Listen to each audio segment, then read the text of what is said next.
গতকাল বিকালবেলায় আমরা বাড়ি ফিরেছি, তার কারণ হচ্ছে আমার হাজব্যান্ডের দীঘা যাওয়ার কথা ছিল গতকাল রাত ৮টার সময়। সেই মতো বাড়ি এসছি, কিন্তু বাড়ি ফিরতে ফিরতে একটা কথা জানতে পারলাম যে আজকে বন্ধ ডেকেছে। আর আজকে প্রত্যেকটা রাজ্য সরকারি কর্মচারীদের অফিসে অ্যাটেন্ড হতেই হবে।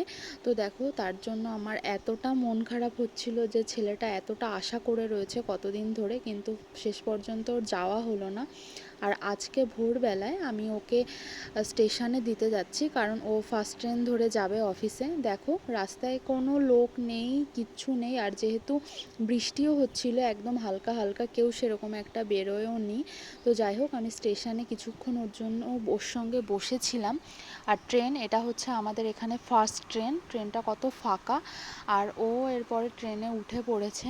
আমি বেশি কিছুক্ষণ বসেই ছিলাম, কারণ এত অন্ধকারে রাস্তা দিয়ে আসতে ভয় লাগছিল। তো যাই হোক, ও বেরিয়ে গেল। বেরিয়ে যাওয়ার পরে এই যে এনাদের দুজনের সঙ্গে দেখা, আর তারপরে আমি জোরসে গাড়ি চালিয়ে রাম রাম করতে করতে বাড়ি চলে এসেছি।